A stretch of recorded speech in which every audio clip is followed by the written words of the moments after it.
출애굽기를 보았습니다.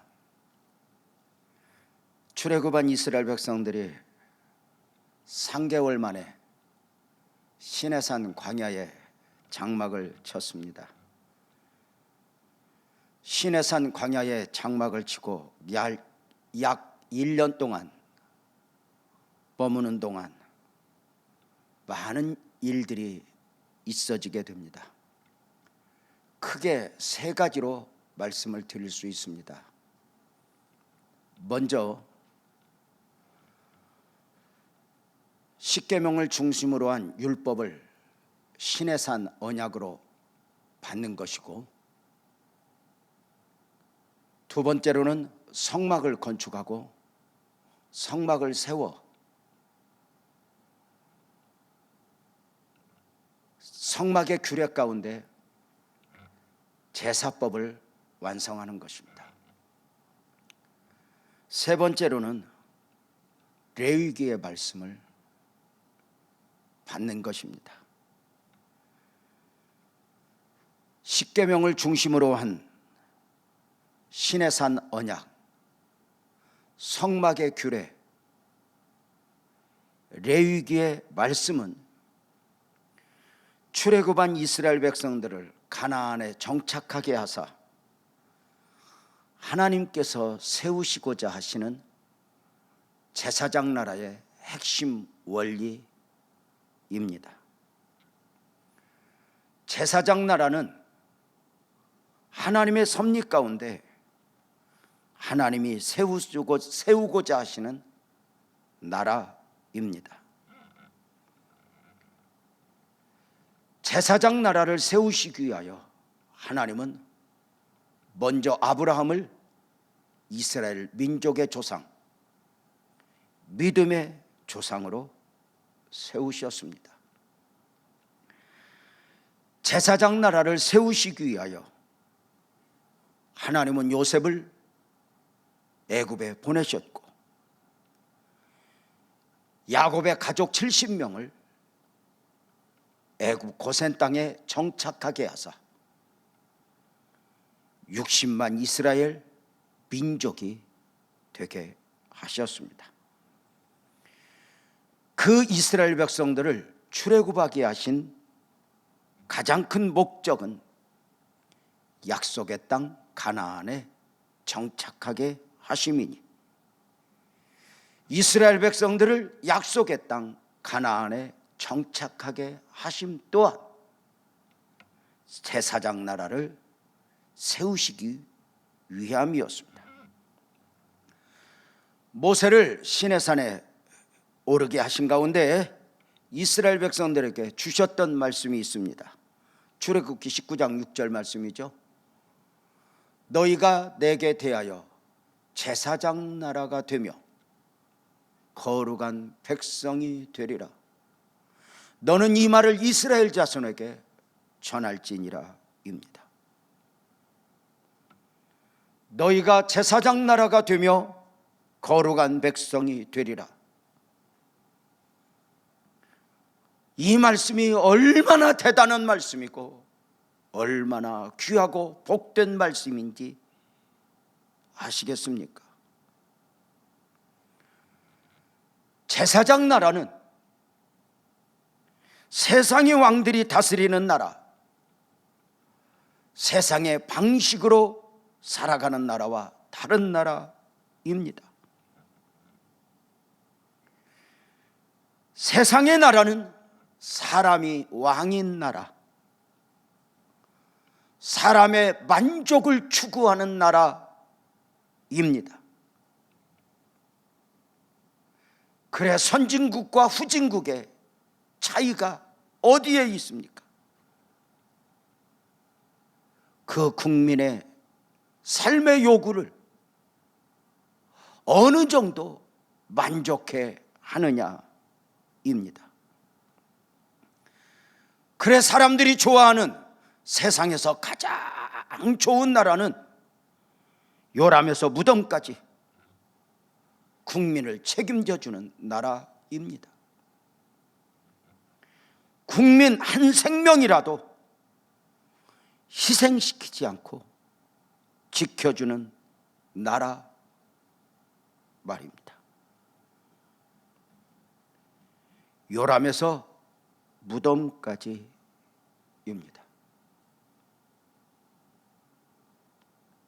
참 좋은 나라죠. 그럼에도 불구하고 복음 안에서 하나님의 시각으로 보면 요람에서 무덤까지 아무리 외쳐도 결국은 거기까지입니다. 그래, 세상의 나라는 세상에서 세상에 속한 사람으로 살다가 세상이 끝인 나라입니다. 오늘을 살아가는 세상에서 아무리 대단한 부와 권세와 명예를 가졌다 해도 죄송하지만 결국은 거기까지입니다.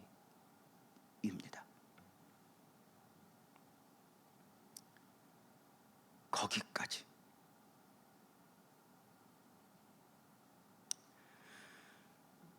그러나 하나님이 세우시고자 하시는 제사장 나라는 영원한 하나님의 나라로 이어지니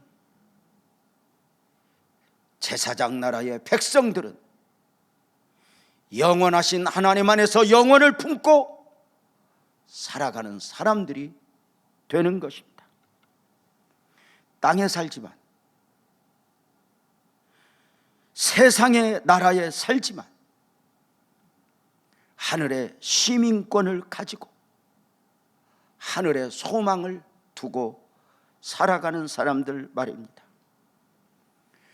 세상에서 영혼을 소유한 사람으로, 백성으로 살아가는 것입니다.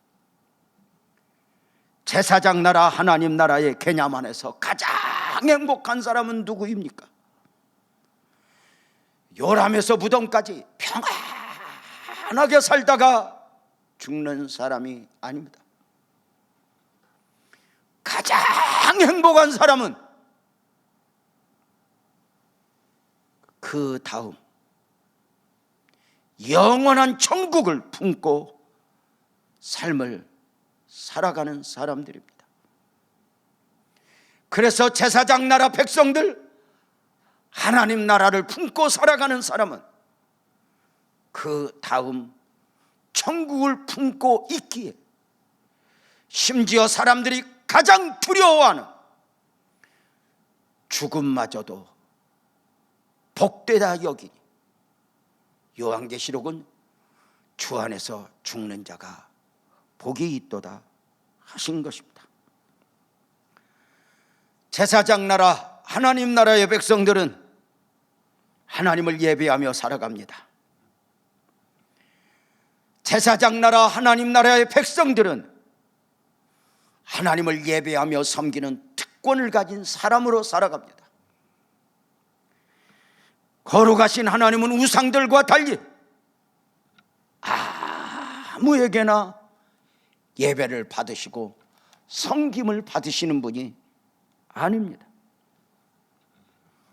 우리가 어느 날 주의 복음의 은혜를 깨달아 이렇게 하나님을 알고 하나님을 믿으면서 비록 영상 앞에서이지만 이렇게 예배하는 사람으로 살아간다는 것이 얼마나 큰 축복인지 아십니까? 이렇게라도 예배해야 하는 이유를 성도님들이 축복으로 품을 수 있으면 좋겠습니다. 출애굽기 19장 5절을 봅니다. 세계가 다 내게 속하였나니,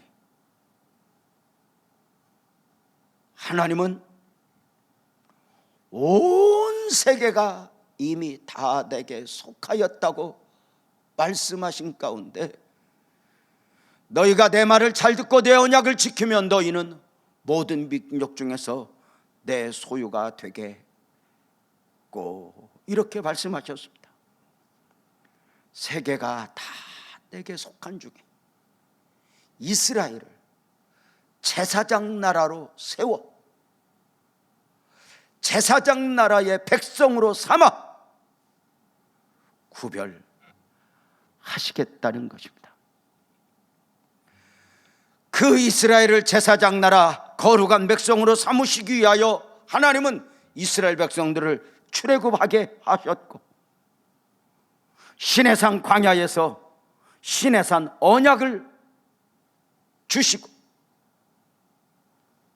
성막에 규례를 주시고, 레위기의 말씀을 주신 것입니다. 이 제사장 나라의 중심인 이 3요소 가운데 오늘은 십계명을 설교합니다. 그런데 말씀의 제목이 십계명에 담긴 계시입니다. 십계명의 말씀을 그냥 말씀이라 하지 않고 십계명에 담긴 계시라 이렇게 말씀을 드리는 이유가 있습니다. 십계명의 말씀은 처음부터 하나님이 주실 때 보통 약속의 말씀, 보통의 말씀으로 누구에게나 적용되는 말씀으로 주신 것이 아니라 언약의 말씀으로 주셨기 때문입니다.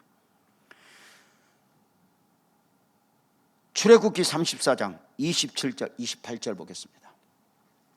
여호와께서 모세에게 이르시되 너는 이 말들을 기록하라. 십계명이죠. 내가 이 말들의 뜻대로 너와 이스라엘과 언약을 세웠음이니라. 언약입니다. 모세가 여호와와 함께 40일 40야를 거기 있으면서 시내산에 있으면서 떡도 먹지 아니하였고 물도 마시지 아니하였으며 여호와께서는 언약의 말씀 곧 십계명을 그 판들에 기록하셨더라입니다. 십계명을 돌판에 새겨주신 가운데 하나님은 이렇게 말씀하셨습니다. 언약의 말씀이라고 말입니다. 성경에 있는 많은 말씀들 가운데 특별히 언약의 말씀은 구분되는 것이니 지난 금요기도의 시간에 언약의 말씀 안에는 두 가지, 구속사의 흐름이 있어야 하고 그리고 영원을 담아낼 수 있어야, 영원을 볼 수 있어야 한다 했습니다. 계속해서 더 큰 은혜를 우리가 아마 누리게 될 것입니다. 하나님은 이스라엘 백성들을 제사장 나라로 세우시기 위하여 언약의 말씀을, 십계명을 선포하시기 전에 먼저 하나님 자신을 소개하십니다. 하나님 자신의 소개를 오늘 함께 읽은 본문 출애굽기 20장 1절 2절에서 봅니다. 하나님이 이 모든 말씀으로 말씀하여 이르시되 나는 너를 애굽 땅 종되었던 집에서 인도하여 낸 내 하나님 여호와니라. 나는 너를 애굽 땅 종되었던 집에서 인도하여 낸 너의 하나님 여호와라. 성경의 많은 곳에서 신구약을 막론하고 하나님 자신을 소개하는 방식입니다. 물론 하나님은 천지를 창조하셨습니다. 하나님은 노아 시대의 죄악상 가운데 홍수로 심판하시고 그 가운데 노아를 통하여 방주를 예비하사 구원의 역사를 이루셨습니다. 사람의 욕심 가운데 바벨탑을 쌓아하는 가운데 하나님은 그 바벨탑을 헐어 언어를 혼잡게 하신 가운데 아브라함을 부르셨습니다. 이스라엘 백성들을 출애굽시키기 위하여 10가지의 재앙도 내리셨습니다. 그럼에도 불구하고 하나님은 언제나 자신을 소개할 때 나는 창조자란다, 나는 전능자란다, 이런 방식으로 소개하시지만 특별히 나는 너를 애굽 땅 총두였던 집에서 인도하여 낸 여호와라 자신을 나타내십니다. 왜일까요? 바로 구원자로서의 하나님입니다. 하나님은 예나 오늘이나 변함없이 하나님 자신이 제사장 나라의 백성들에게 구원자 하나님이 되시고 그 구원자 하나님으로 기억되길 원하시는 것입니다. 하나님은 오늘도 우리 성도들에게 많은 은혜를 베푸십니다. 그래서 가끔 성도들이 더 큰 은혜를 입으면 간증을 하곤 합니다. 실패 가운데 회복을 주신 하나님, 불치병이 걸렸는데 치료해 주신 여호와 라파 하나님, 환난에서 건져 주셨던 하나님, 여러분은 어떤 간증이 있습니까? 다윗은 시편 23편을 통해 사망의 음침한 골짜기에서 건져주시는 하나님을 간증했습니다. 다시 한번 묻겠습니다. 사랑하는 성도님들에게는 어떤 간증이 있습니까? 어떤 은혜를 입었습니까? 물론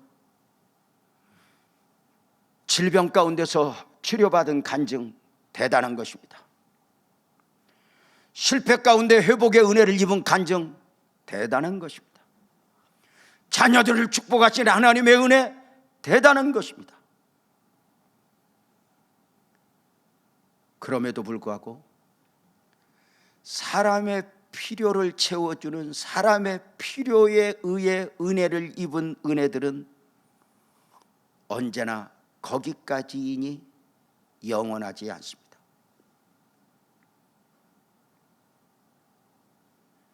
그래 사람은 살아가면서 1년 전에 10년 전에 5년 전에 아무리 여러 가지 은혜를 입었어도 여전히 오늘의 은혜가 필요한 것입니다. 그 은혜 없이는 단 하루도 살아갈 수가 없는 것입니다. 과거에 아무리 많은 은혜를 입었다 해도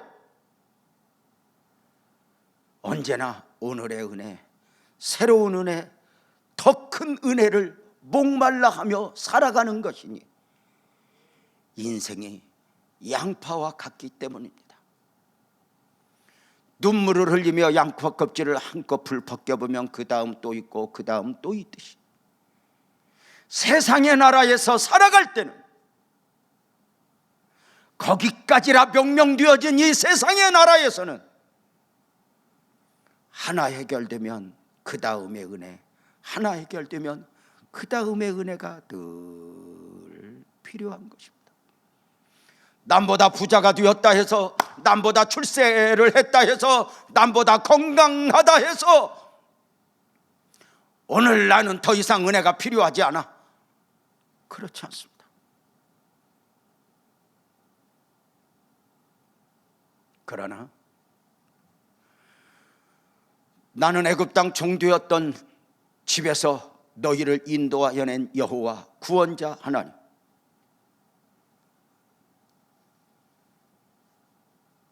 죄와 사망에서의 구원은 모든 인간의 가장 근본적 필요입니다. 죄와 사망에서의 구원의 은혜, 이것이 하나님이 사람의 몸을 입고 그 이름 예수로 오셔야 했던 이유입니다. 죄와 사망에서의 구원, 이것이 사람의 몸을 입고 오신 예수님이 십자가에서 대속의 죽음을 죽으셔야 했던 이유입니다. 그러기에 사랑하는 성도님들, 제사장 나라, 하나님 나라에 속한 거룩한 백성으로 살아가는 성도님들은 내가 이런 은혜를 입었어, 저런 은혜를 입었어도, 어떤 은혜를 입은 간증이 있다 해도 가장 중요한 것, 구원의 간증, 구원의 은혜가 있어야 합니다. 만약에 교회를 다니면서도 일반적 은혜를 입은 것은 자랑하지만 구원의 간증이 확실하지 않다면, 복음이 확실하지 않다면,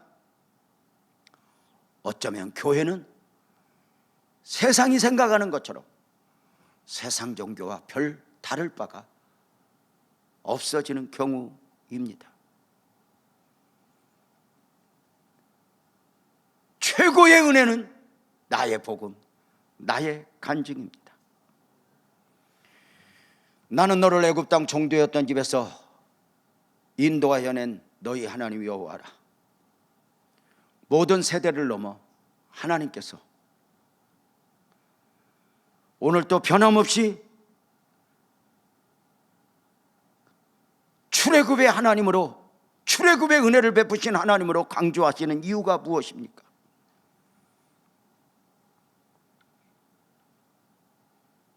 구원받은 백성으로 살아간다 해도 오늘의 삶에서 여전히 우리 모두에게는 출애굽의 은혜가 필요하기 때문입니다. 출애굽한 광야 이스라엘 백성들에게, 아니 그 출애굽한 광야 이스라엘 백성들을 통해 배우는 유명한 진리가 있습니다. 이스라엘 백성들이 출애굽은 하루 만에 이루어진 은혜이지만 그 마음에서, 그 삶에서 애굽을 없애는 데는 40년이 걸렸다고 말입니다. 출애굽한 이스라엘 백성들이 언제 가나안에 들어갈 자격을 얻었습니까? 그 마음에서, 그 삶에서 애굽에 대한 미련이 완전히 사라졌을 때입니다. 광야 이스라엘 백성들을 정말 힘들게 했던 것은 광야라는 환경이 아닙니다. 애굽에 대한 미련입니다. 애굽에서 먹던 음식, 애굽에서 즐기던 쾌락, 애굽에서의 마음대로 살던 그런 삶, 자기 소견에 오른 대로,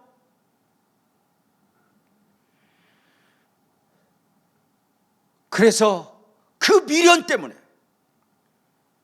광야에서 그렇게 은혜를 입고도 조금만 힘들면 모세야 우리를 죽이려고 데리고 나왔느냐, 우리 애굽으로 가겠다 했습니다. 사랑하는 성도님들, 그들이 어느 순간 가나안을 앞에 두고 더 이상 그 생각에서, 그 마음에서 애굽이 없습니다. 거기까지인 세상의 나라에 대한 욕심이 완전히 사라집니다. 그리고 저들은 요단을 건너 가나안에 들어가 가나안에 정착하게 됩니다. 이 이야기를 죄와 사망에서 구원을 받고 오늘 여전히 세상에서 삶을 살아가야 하는 우리들에게 적용해 봅니다. 우리 모두가 어느 날 예수를 믿고 복음을 깨달아 그 예수를 영접하여 살아간다 해서 과거의 주님을 모르고 살아가던 때의 죄와 세상의 습관에서 하루아침에 자유하는 것은 아닙니다. 이스라엘 백성들이 애굽에서 나오는 데는 하루 만에 나왔지만 그 마음에서 삶에서 애굽을 없애는 데는 40년이 걸렸던 것처럼 내가 목사지만 장로지만 권사지만 하나님의 사람이지만 과거의 죄의 쓴뿌리가 내 안에서 내 삶에서 기회를 엿보다가 은혜로 살아가야 할 우리의 발목을 잡아버리는 것입니다. 사랑하는 성도님들에게 죄의 쓴뿌리가 있다면 무엇입니까?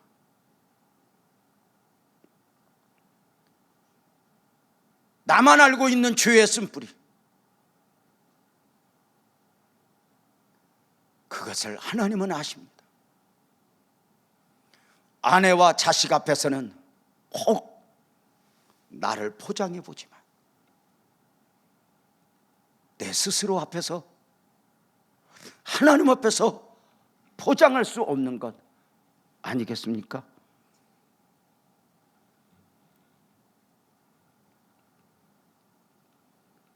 우리가 복음적 그리스도인으로 살아가는 데 있어서 좀 더 잘 믿어보고 싶고 좀 더 정말 믿는 것처럼 믿어보고 싶다 할 때 이것을 방해하는 요인은 죄송하지만 광야라는 환경, 가난하거나 병들었거나 힘들어서가 아닙니다.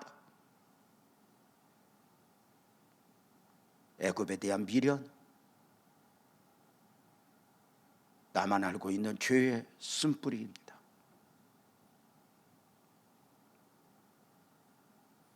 사랑하는 성도님들은 가나안의 순례자로 천국의 순례자로 삶을 살아가는 데 있어 어떠하십니까? 날마다 한 걸음 한 걸음 가나안에 가까워져 가고 있습니까? 아니면 가나안의 순례자이면서도 천국의 순례자이면서도 애굽에 매여 애굽에 젖어 애굽의 발목에 잡혀 죄에 매여 살아가고 있습니까? 언제인가 죄의 습관에 대하여 설교하는 가운데 이렇게 말씀을 드린 적이 있습니다. 내 삶에 담겨 있는 죄의 습관을 내게 조절 능력이 있을 때, 결단하여 단절할 수 있을 때 단절해야 한다고 말입니다.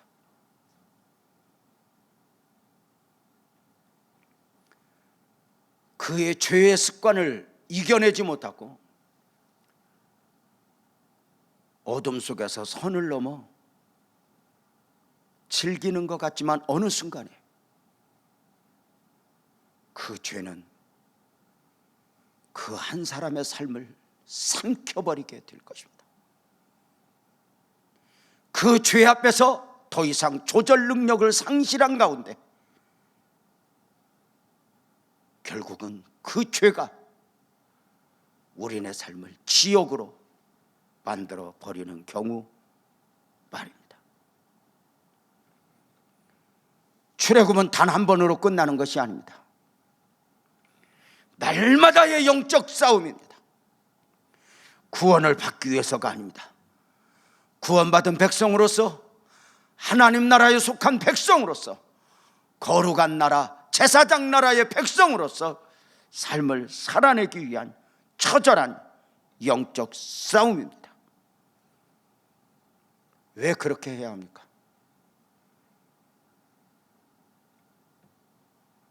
왜 그런 싸움을 싸워야 합니까? 그냥 주일날 예배 드리고 그냥 적당히 헌금하고 사람인데 내가 원하는 대로 내 소견에 오른 대로 살았다고 해서 뭐 문제가 되는가? 아닙니다. 이것은 선택의 문제가 아닙니다. 그것은 하나님께서 우리와의 관계 속에서 절대적 관계로 요구하시는 바가 있습니다. 십계명을 주시기 전에 하나님께서 주셨던 출애굽기 20장 2절 말씀을 봅니다. 나는 너를 애굽 땅 종되었던 집에서 인도하여 낸 내 하나님 여호와니라 라고 말합니다. 놀랍지 않습니까? 나는 너를 애굽에서 인도하여 낸 너의 하나님이라. 지금 시내산 언약을 받아야 될 백성들은 광야 60만 명입니다. 그러면 마땅히 하나님은 시내산 언약을 주시면서 이렇게 말씀하셔야 됩니다. 60만 이스라엘 백성들아, 나는 너희를 애굽 땅에서 인도했고 나는 너희의 하나님이라고 말입니다. 그런데 이 시내산 언약을 주시면서 하나님은 60만 명을 두고 이렇게 말씀하십니다. 너의 하나님.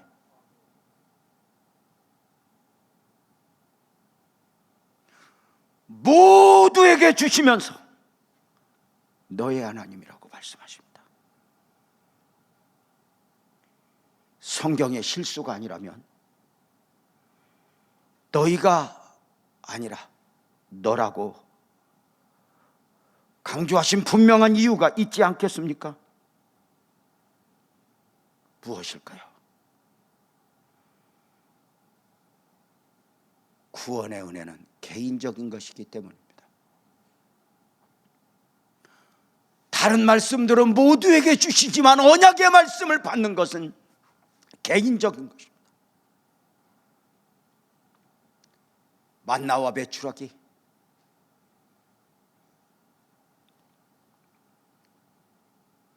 구름기둥과 불기둥의 인도, 모든 은혜는 함께 드립니다. 일반적 은혜들은 말입니다. 그러나 구약의 언약에서나 신약의 복음의 원리는, 그 안에서의 구원은 철저하게 개인적입니다.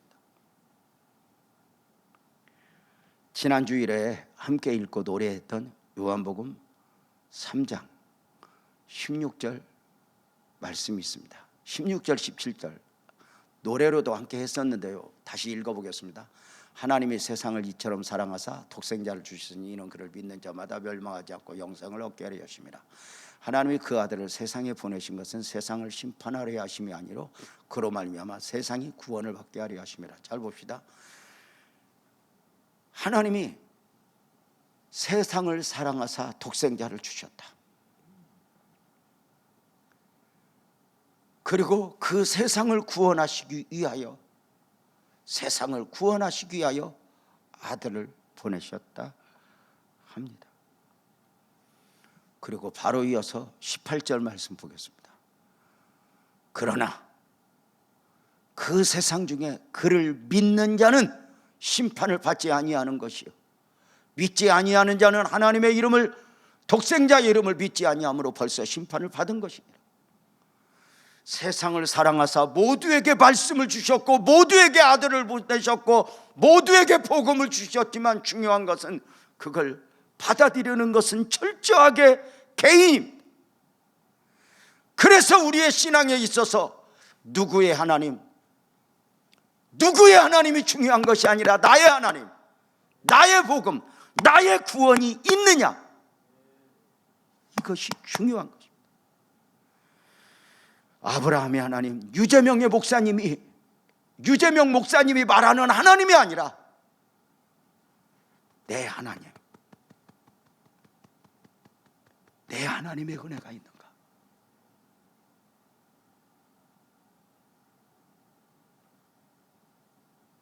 사랑하는 성도님들은 나의 복음, 나의 구원, 나만을 사랑하시는 그 하나님의 사랑을 품어보셨습니까?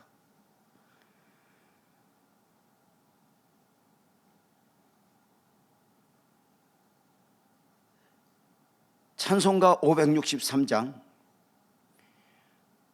예수 사랑하심을, 이 찬송을 보면 1절에서 예수 사랑하심을 성경에서 배웠네, 우리들은 약하나 예수 권세 많도다.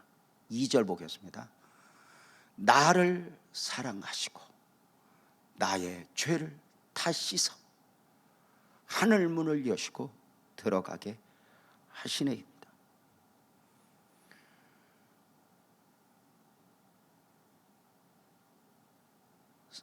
성경 안에 많은 찬송들이 놀랍게도 자신들이 받은 은혜, 자신들의 복음 안에서 감격하고 부르기에, 이 찬송가들은 오늘의 세대의 젊은이들에게 뭔가 리듬에 맞지 않아 진부하게 느껴지는 것 같아도 수백 년이 흘러와도 이 찬송가가 우리의 마음에 담겨지는 이유가 무엇인 줄 아십니까? 내가 받은 은혜, 내가 받은 복음, 내가 받은 사랑, 내가 받은 은혜를 눈물로 감격하여 고백하며 불렀기 때문입니다.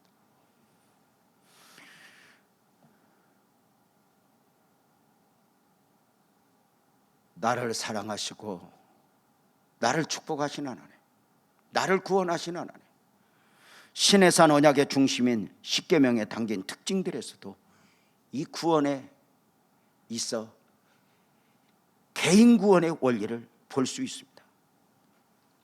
그래서 십계명을 계시라 말씀을 드린 것입니다. 십계명의 특징이 있는데요, 먼저 1계명에서 한번 볼까요? 출애굽기 20장 3절이죠. 너는 나 외에는 다른 신들을 내게 두지 말라. 무엇이 보입니까?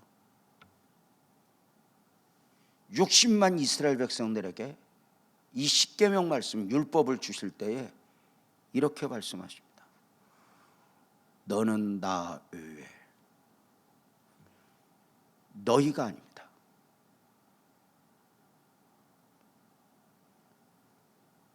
일계명뿐만이 아니라 십계명 전체가 이스라엘 백성들에게 모두에게 선포되었음에도 불구하고 너는 강조하십니다. 모두에게 선포되어진 축복의 말씀이지만 이 말씀을 개인적으로 품어내야 하는 것이기 때문입니다.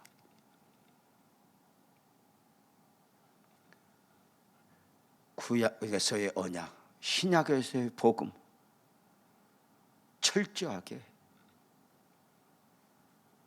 개인적이요, 나의 하나님, 나의 복음, 나의 구원이 있어야 하는 것입니다.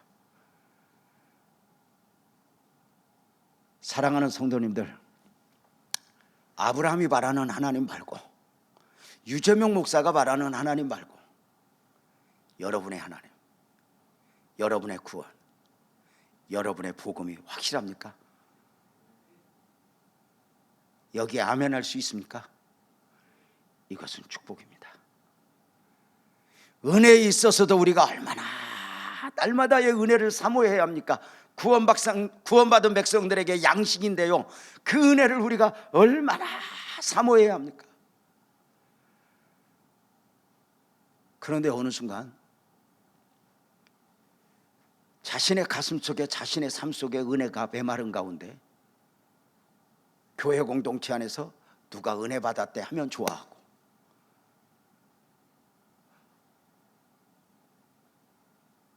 누군가가 복을 받았대 하면 감사하고 눈물을 흘리지만 하나님은 이렇게 말합니다. 너는 가장 중요한 건 목사가 되었지만, 장로가 되었지만, 권사가 되었지만 오늘 또 나는 은혜를 사모하는가? 왜 은혜를 사모해야 합니까? 그것이 우리의 양식입니다. 그것이 내가 사는 방식입니다. 은혜 없이는 살아갈 수가 없습니다. 그런데 그 은혜가 어떤 사람에게 주어집니까? 시편 107편 9절은 단호하게 이야기합니다. 사모하는 영혼에게 만족을 주시며, 이렇게 말입니다. 사모함이 없이는요, 영상 앞에서 예배드리기 때문에 은혜가 안 되는 것이 아니라 예배당에 와서도 안 됩니다. 그런데 사모하는 마음을 가지고 예배하면 예배당에 와서도 영상 앞에서도 우리는 은혜 위에 은혜를 하라, 은혜를 누릴 수 있음을 기억하며, 사랑하는 성도님들, 우리는 세상에 살지만 물론 돈 없이 살 수 없어. 물론 세상에서 더 잘 살고 싶어. 이것이 죄는 아니야. 그럼에도 불구하고 이 모든 것 위에 구원받은 백성으로서 영혼을 품고 하늘을 살아가는 사람으로서 더 큰 은혜를 사모하는 복된 은혜가 있기를 주님의 이름으로 축복합니다. 누구보다 더 큰 은혜를 입은 자로 삶을 살아내는 복된 영성이 사랑하는 성도님들 안에 넘치기를 주님의 이름으로 축복합니다. 십계명은 구원의 조건으로 주신 것이 아닙니다.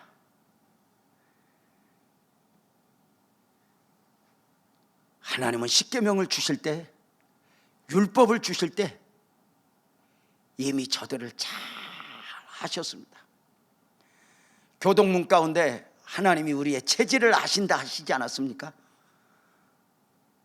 우리를 잘 아십니다. 무엇을? 내가 이 십계명을 주지만, 이 율법을 주지만 너는 이 율법을 다 지킬 수 없을걸? 아시는 것입니다. 그럼에도 불구하고 그 율법을 주신, 그 십계명을 주신 하나님의 마음을 읽을 수 있어야 합니다. 로마서 3장 20절을 보면, 그러므로 율법의 행위로 그의 앞에 의롭다 하심을 얻을 육체가 없나니 율법으로는 죄를 깨달음이라. 율법을 다 지킬 수도 없고 율법을 지켜서 구원을 받을 수 없다는 것입니다. 다만 율법을 주신 목적이 분명합니다. 율법은 죄를 깨달음이라. 무슨 의미입니까? 하나님이 십계명을 주시고 율법을 주신 목적은 이 율법을 지켜서 구원을 받으라 하심이 아니라 내가 죄인이구나, 죄를 깨닫는 것입니다. 율법이 죄인 아닌 사람을 죄인을 만드는 게 아닙니다. 원래 죄인인데 죄인인 줄도 모르고 살아가는 그들에게 율법이 있어지면서 아하, 내가 죄인이구나 깨닫게 되는 것입니다. 모든 사람은 죄인입니다. 그래서 로마서 3장 10절은 말씀하지 않습니까? 의인은 없나니 하나도 없다고 말입니다. 의인은 없나니 하나도 없다고 말입니다. 의인은 없나니 하나도 없다. 자, 그래서 율법은 우리로 하여금 죄인임을 깨닫게 해요. 죄를 지어서 죄인이 아니라 아하, 내가 근본적 죄인이구나. 아담의 후손으로서 내가 죄인이구나. 그래서 내가 어느 정도 은혜의 깊이에 들어갔는가는 죄 때문에 얼마나 울어봤는가. 나 같은 죄인의 용서함 받아서 내가 죄인이라는 사실을 울어보았는가. 죄송하지만 사는 게 힘들어서 울고, 자식이 속썩여서 울고,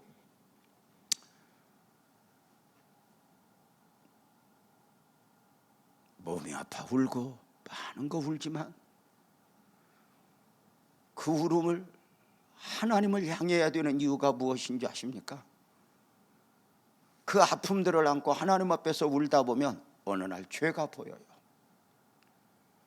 죄 때문에 많이 울어보는 것이죠. 율법을 주신 목적이에요. 자, 율법의 역할을 말씀을 드렸는데요, 갈라디아서 3장 24절은 이렇게 말했죠. 이같이 율법이 우리를 그리스도께로 인도하는 초등교사가 되어 우리로 하여금 믿음으로 말미암아 의롭다함을 얻게 하려 함이라. 자, 초등교사라. 개역 한글로 한번 이 말씀을 읽어보겠습니다. 이같이 율법이 우리를 그리스도에게로 인도하는 몽학 선생이 되어 우리로 하여금 믿음으로 말미암아 의롭다 하심을 얻게 하려 함이라. 두 번 읽었는데 더 어려워졌는지 쉬워졌는지 잘 모르겠습니다.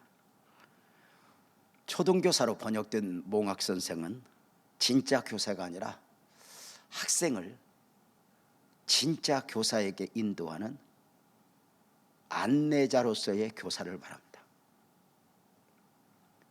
율법의 역할은 몽학 선생입니다. 초등교사입니다. 진짜 선생이 아닙니다. 율법은 안내자로서의 선생입니다. 그래서 그 율법은 누구에게로 안내합니까? 참 선생님이 되신, 참 진리이신 예수 그리스도에게로 인도하는 사명입니다. 사랑하는 성도님들, 그래서 율법 앞에 서서 십계명 앞에서 나는 지킬 수 없습니다 하고 두 손을 들면서 오늘도 여전히 예수 그리스도의 은혜를 필요로 하는 것입니다. 여러분 약하세요? 내 힘으로 안 되는 거 있어요? 주님 앞에 손을 드세요. 율법이 우리를 주님 앞에 인도하듯이 고난이 우리를 주님 앞에서 인도하면 고난은 축복이 됩니다. 내게 있는 아픔이 나를 자꾸 세상으로 끌고 가면 절망하고 탄식하고 스스로 죽어버리고 싶은 마음까지 듭니다. 율법 앞에서 율법을 지키기 위하여 율법으로 들어가면 율법주의자가 됩니다. 그런데 그 율법 앞에서 손을 들면 예수님을 만납니다. 율법이 예수님을 만나게 하는 순간 율법은 축복이 되는 것입니다. 사랑하는 성도님들, 다시 말씀을 드립니다. 여러분에게 있는 아픔이, 여러분에게 있는 고난이, 나는 왜 이렇게 살아야 돼?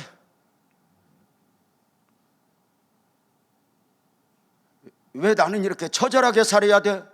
자꾸 스스로 울타리 안에 갇히면 우울증에 걸리고 결국은 이렇게 살면 뭐해? 죽어버리고 싶은 마음으로, 애굽으로 돌아가고 싶은 마음으로 가게 됩니다.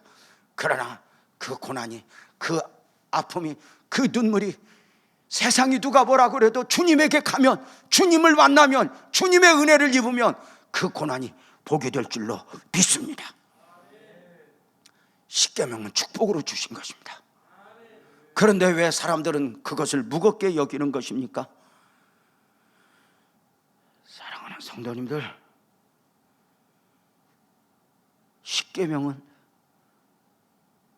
무거운 것이 아닙니다. 그래서 요한일서 5장 3절은 이렇게 말하지 않습니까? 하나님을 사랑하는 것은 이것이니 우리가 그의 계명들을 지키는 것이라. 그의 계명들은 무거운 것이 아니다, 이렇게 말합니다. 우리가 이렇게 구원받은 백성으로서 십계명을 지키며 율법을 지키며 사는 것이 무거운 것이 아니래요. 왜요?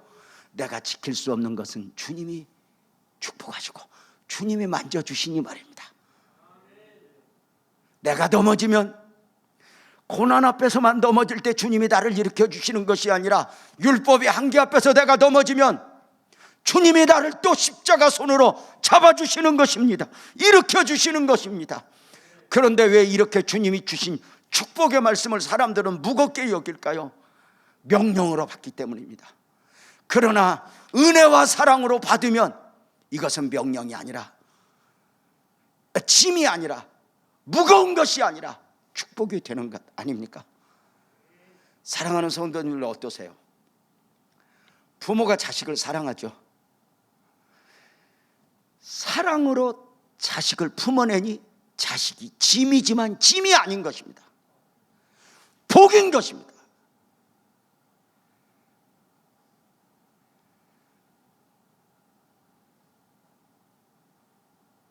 우리 오늘 기도하신 문승영 장로님, 아내 되신 김소영 거사님을 사랑하십니까? 크게 아멘 한번 해보세요. 저 아멘이 조금 그런데 보십시오. 배우자와 배우자가 사랑으로 살면 복이 됩니다. 그런데 율법으로 의임으로 결혼했으니까 살면 짐이 됩니다. 그래서 짐을 내던져 버려요. 대가를 지불하죠. 사랑하는 성도님들 아시죠?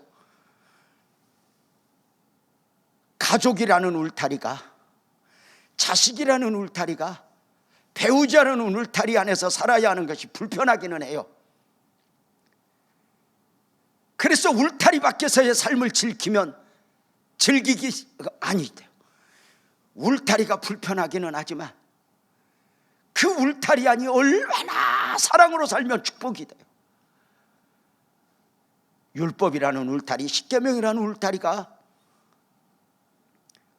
무겁게 느껴져요? 아니요. 목사가 목회를 하면서 32년 동안 내가 왜 목사가 되었나, 이것을 명령으로 받아 살아간다면 목회는 짐입니다. 그러나 아무리 힘들어도 감사할 수밖에 없었던 이유가 무엇인 줄 아십니까? 목사 되었으면 은혜이고 사랑이고 축복이었기 때문입니다. 내가 그리스도인으로 살아간다는 건 이것을 하나님의 사랑으로 받을 수 있다면 이것이 얼마나 큰 축복인지 아십니까? 사람들은 십계명을 크게 두 부분으로 나눕니다. 1계명에서 4계명, 5계명부터 10계명. 1계명부터 4계명은 구원받은 백성으로서 하나님을 향한 의무이고, 5계명부터 10계명까지 6계명은 구원받은 백성으로서 이웃을 향한 의무라고 말입니다. 이것은 사람의 방식입니다. 사람은 십계명을 의무해서 무겁게 만들어 버렸습니다. 그러나 하나님은 그 십계명을, 율법을 단 하나로 말씀하셨습니다. 크게 하면 합시다. 하나님의 사랑. 그래서 십계명의 근본 정신을 주님이 말씀하실 때 무엇으로 말씀하셨습니까? 1계명부터 4계명, 하나님을 사랑하는 것. 그리고 5계명부터 10계명까지 이웃을 사랑하는 것. 무거운 게 아닙니다. 율법과 10계명의 말씀들은 사랑으로 받았고 사랑으로 주신 축복입니다.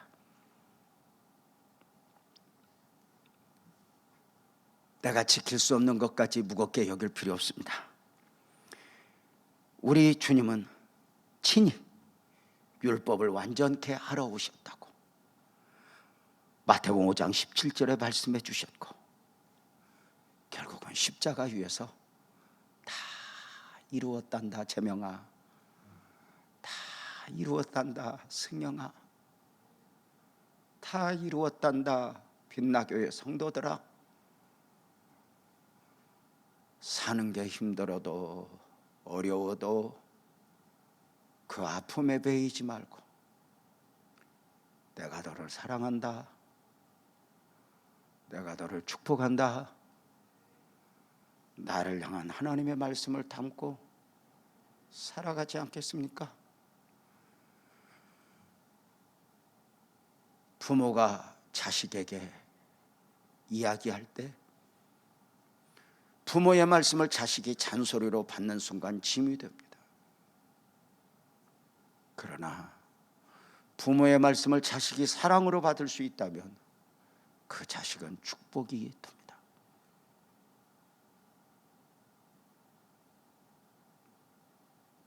십계명의 말씀 주님이 바랍니다.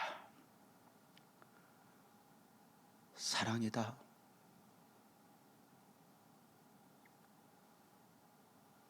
그래서 십계명에 담긴 계시는 우리 예수님이 완성하신 십자가의 구원이요 사랑입니다. 사랑하는 성도님들은 하나님의 사랑과 용서를 인격적으로 삶으로 경험해 보셨습니까? 그 하나님의 사랑의 용서에 감격하여 울어본 적은 있으십니까? 그 하나님의 사랑보다 큰 사랑은 없어요. 코로나19 때문에 힘들지만 많은 것들이 우리를 두렵게 하지만 또 태풍도 온다 하지만 이것은 2020년만 있는 일들이 아니라 역사를 돌아보면 그 연도마다 다 이런 일들이 있었어. 그럼에도 불구하고 우리는 또 한 번 은혜를 담고 하나님의 사랑을 품고 세상을 이기면 이것이니 믿음이니라. 우리 믿음으로 삶을 살아가면서 세상을 이겨낼 수 있는 복된 은혜가 우리 성도님들 모두에게 넘치기를 주님의 이름으로 축복합니다. 지금 힘들어도 이겨내십시오. 지금 아파도 하나님의 은혜를 구하십시오. 율법이 우리를 그리스도에게로 인도한다고 말합니다. 고난이, 아픔이 우리를 예수님에게로 그 은혜로 인도하여 그 은혜를 입으면 모든 것 감당할 수 있습니다. 각자 힘들지만 그 삶의 위치에서 우리 믿음으로 은혜로 살다가 우리 함께 만나 예배하며 그 은혜들을 간증합시다. 코로나19 무겁기는 하지만 태풍이 그러한 것처럼 반드시 지나갈 것이고 지나간 그 자리에 하나님이 주신 은혜, 축복들이 흔적으로 남아 있을 것입니다. 두려워 말라, 놀라지 말라. 나는 너의 하나님이라. 내가 너와 함께하리라. 하나님은 내가 너의 하나님. 그 하나님은 이 땅의 모든 사람들의 하나님이면서도 오늘 유재명 나의 하나님이 되길 갈망하신다는 것을 꼭 기억하고 믿음으로 승리합시다. 여러분 하나님 나라에 속한 거룩한 백성입니다. 구원받은 백성입니다. 믿음으로 승리합시다. 기도하겠습니다.